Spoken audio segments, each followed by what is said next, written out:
Download now. CC Learning app. Hi hello everyone, welcome to C C robotics. ഇപ്പോൾ vacation ടൈമാണ് അല്ലേ?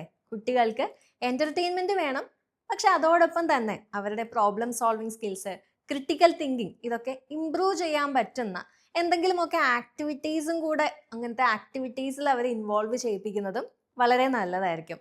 അപ്പോൾ എന്ത് ആക്ടിവിറ്റീസ് ആണ് കുട്ടികളെ കൊണ്ട് ചെയ്യിപ്പിക്കാൻ പറ്റുക എന്ന് ചിന്തിക്കുമ്പോൾ നമുക്ക് പറ്റുന്ന ഒരു ബെസ്റ്റ് ഓപ്ഷൻ തന്നെയാണ് റോബോട്ടിക്സ് പ്രൊജക്റ്റ്. അത് വലിയ വലിയ പ്രൊജക്റ്റ് ഒന്നല്ല, നമുക്ക് ചെറിയ ചെറിയ രീതിയിലൊക്കെ കുട്ടികളെ കൊണ്ട് ചെയ്യിപ്പിച്ച് തുടങ്ങാവുന്നതാണ്. ഇത് അവരുടെ മെൻ്റൽ എബിലിറ്റി, അതുപോലെ പ്രോബ്ലം സോൾവിങ് സ്കിൽസ് ഇതെല്ലാം ഒരുപാട് ഇമ്പ്രൂവ് ചെയ്യാൻ വേണ്ടിയിട്ട് ഹെൽപ്പ് ചെയ്യുന്ന കാര്യമാണ്. അപ്പോൾ ഒരു ബിഗിനർ എന്ന രീതിയിൽ റോബോട്ടിക്സ് പ്രൊജക്റ്റ് ചെയ്യുമ്പോൾ എന്തൊക്കെ കാര്യങ്ങൾ ശ്രദ്ധിക്കണം എന്ന് നമുക്ക് നോക്കാം. അതിൽ ഒന്നാമത്തെ കാര്യമാണ് ക്ലിയർ ഐഡിയ ആൻഡ് പ്ലാനിങ്. നമ്മളൊരു പ്രൊജക്റ്റ് ചെയ്യുന്നതിന് മുന്നേ ആയിട്ട് എന്താണ് ചെയ്യാൻ പോകുന്നത്, എന്ത് വർക്കാണ് നമ്മൾ ചെയ്യാൻ പോകുന്നത് എന്നതിനെ പറ്റിയിട്ട് നമുക്കൊരു ക്ലിയർ ഐഡിയ ഉണ്ടാവണം.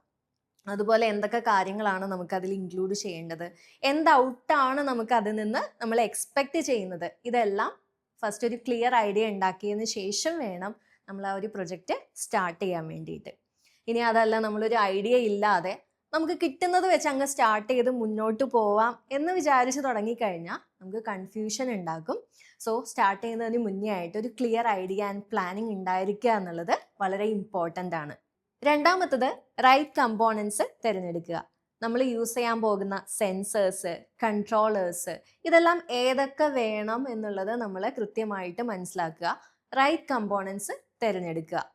റൈറ്റ് കമ്പോണൻസ് തിരഞ്ഞെടുത്തില്ല എന്നുണ്ടെങ്കിൽ എന്താ സംഭവിക്കുക? ആ പ്രൊജക്റ്റ് വർക്ക് ചെയ്യില്ല. നമ്മൾ എക്സ്പെക്റ്റ് ചെയ്യുന്ന ഒരു ഔട്ട് നമുക്ക് അതിൽ നിന്ന് കിട്ടില്ല. സോ റൈറ്റ് കമ്പോണൻസ് തിരഞ്ഞെടുക്കുക. മൂന്നാമത്തത് ബേസിക് നോളജ് ഓഫ് കോഡിംഗ്. നമ്മൾ റോബോട്ടിക്സ് റിലേറ്റഡ് ഏതൊരു പ്രൊജക്റ്റ് ചെയ്യുമ്പോഴും കോഡിങ്ങിനെ പറ്റിയിട്ട് നമുക്കൊരു ബേസിക് നോളജ് ഉണ്ടായിരിക്കണം. കോഡിങ്ങിനെ പറ്റിയിട്ട് ഒരു നോളജും ഇല്ലാതെ സ്റ്റാർട്ട് ചെയ്താൽ നമ്മൾ വിചാരിച്ച പോലെ ആ റോബോട്ട് വർക്ക് ചെയ്യണമെന്നില്ല. സോ കോഡിങ് നോളജ് ഇമ്പോർട്ടൻ്റ് ആണ്. ഒരുപാട് അധികം അതിനെ പറ്റിയിട്ട് ഡീപ്പ് നോളജ് ഒന്നും വേണമെന്നല്ല, പക്ഷെ ഒരു ബേസിക് നോളജ് ഈസ് ഇമ്പോർട്ടൻറ്റ്. നാലാമത്തത് പവർ സപ്ലൈ കൃത്യമായിട്ടുണ്ട് എന്ന് എൻഷുർ ചെയ്യുക എന്നുള്ളതാണ്. മിക്ക പ്രൊജക്ട്സും ഫെയിലിയർ ആവുന്നതിൻ്റെ ഒരു മെയിൻ റീസൺ എന്ന് പറയുന്നത് ആ ഒരു പ്രൊജക്റ്റിൽ നമുക്ക് പ്രോപ്പർ വോൾട്ടേജ് ഇതിൽ കിട്ടാത്തത് കൊണ്ടാണ്. സോ പ്രോപ്പർ വോൾട്ടേജ് ഉണ്ട് എന്നുള്ളത് നമ്മൾ ആദ്യമേ തന്നെ എൻഷുർ ചെയ്തിരിക്കണം, അല്ലാന്നുണ്ടെങ്കിൽ ആ പ്രൊജക്റ്റ് ഫെയിലിയർ ആവും. അടുത്തത് വയറിംഗ് ആൻഡ് കണക്ഷൻസ്. നമ്മൾ പ്രോപ്പറായിട്ട് വയറിംഗ് ചെയ്തിരിക്കണം. നമ്മൾ ആദ്യമേ പ്ലാൻ ചെയ്ത പോലെ നമ്മൾ വയറിംഗ് ചെയ്തിട്ടുണ്ടോ എന്നുള്ളത് എൻഷുർ ചെയ്യുക. പിന്നെ എല്ലാം കഴിഞ്ഞ ശേഷം ലൂസ് കണക്ഷൻസ് ഉണ്ടോ എന്നുള്ളത് നോക്കുക. ലൂസ് കണക്ഷൻസ് ഉണ്ടെന്നുണ്ടെങ്കിൽ അതിൻ്റെ ഔട്ട്പുട്ട് നമ്മൾ വിചാരിച്ച പോലെ കിട്ടില്ല. സോ ലൂസ് കോണ്ടാക്ട് ഉണ്ടോ എന്നുള്ളത് എൻഷുർ ചെയ്യേണ്ടത് വളരെ ഇമ്പോർട്ടൻ്റ് ആയിട്ടുള്ള ഒരു കാര്യമാണ്. പലരും മറന്നു പോകുന്ന ഒരു കാര്യവും കൂടെയാണ്. നെക്സ്റ്റ് ശ്രദ്ധിക്കേണ്ട ഒരു കാര്യമാണ് ടെസ്റ്റിംഗ് ആൻഡ് ഡീബഗിങ്. നമ്മൾ വയറിങ്ങും കാര്യങ്ങളും എല്ലാം കഴിഞ്ഞ ശേഷം നമ്മൾ സ്റ്റെപ്പ് ബൈ സ്റ്റെപ്പായിട്ട് ആ ഒരു പ്രൊജക്റ്റ് ടെസ്റ്റ് ചെയ്യണം. ഇങ്ങനെ ടെസ്റ്റ് ചെയ്യുമ്പോൾ എറർ വരെ, ഇങ്ങനെ എറർ വരുവാണെങ്കിൽ അതിനെ ഡീബഗ് ചെയ്യാൻ കൂടെ നമ്മൾ അറിഞ്ഞിരിക്കണം. സോ അപ്പം തന്നെ നമുക്ക് അത് എന്ത് ചെയ്യാം, ഡീബഗ് ചെയ്ത് ക്ലിയർ ആക്കി പോകാൻ പറ്റും. So testing and debugging is important. Next important കാര്യമാണ് സേഫ്റ്റി മെഷേഴ്സ്. നമ്മൾ ഇലക്ട്രിക്കൽ കമ്പോണൻസ് ഹാൻഡിൽ ചെയ്യുമ്പോൾ എപ്പോഴും സേഫ്റ്റി എൻഷുർ ചെയ്യുക.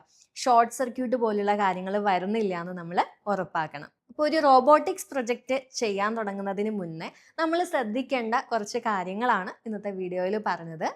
അപ്പോൾ ഇത്തരത്തിലുള്ള ഒരു പ്രൊജക്റ്റ് ചെയ്യുമ്പോൾ ഈ പറഞ്ഞ എററുകൾ, ഈ പറഞ്ഞ പ്രശ്നങ്ങളൊന്നും കൂടാതെ കൃത്യമായിട്ടുള്ള ഒരു ഔട്ട്പുട്ട് നമുക്ക് കിട്ടണമെന്നുണ്ടെങ്കിൽ നമ്മളെ ഗൈഡ് ചെയ്യാൻ നമ്മുടെ കൂടെ ഒരു മെൻറ്ററും കൂടെ ഉണ്ടെന്നുണ്ടെങ്കിൽ വളരെ നല്ലതായിരിക്കും അല്ലേ? അപ്പോൾ നമ്മൾ സി സി റോബോട്ടിക്സിൽ നമ്മൾ ഓൾറെഡി കുട്ടികൾക്ക് വേണ്ടിയിട്ടുള്ള റോബോട്ടിക്സിൻ്റെ ക്ലാസ് സ്റ്റാർട്ട് ചെയ്തിട്ടുണ്ട്. പുതിയ ബാച്ച് ഉടനെ സ്റ്റാർട്ട് ചെയ്യാൻ വേണ്ടിയിട്ട് പോവാണ്. അപ്പോൾ ബാച്ചിലേക്ക് ജോയിൻ ചെയ്യാൻ വേണ്ടിയിട്ട് താഴെ കാണുന്ന നമ്പറിൽ നിങ്ങൾക്ക് കോൺടാക്റ്റ് ചെയ്യാം. ഇതുപോലുള്ള പ്രൊജക്ട്സ് ഒക്കെ സ്വന്തമായിട്ട് ചെയ്ത് കുട്ടികൾ അവരുടെ സ്കിൽസ് ഒക്കെ ഡെവലപ്പ് ചെയ്യട്ടെ. അപ്പോൾ എല്ലാവർക്കും ഇന്നത്തെ വീഡിയോ ഇഷ്ടമായി, യൂസ്ഫുൾ ആയെന്ന് വിചാരിക്കുന്നു. ഇതുപോലുള്ള കൂടുതൽ ഇൻഫോർമേറ്റീവ് വീഡിയോസിനായിട്ട് ഈ പേജ് ഫോളോ ചെയ്യുക. താങ്ക്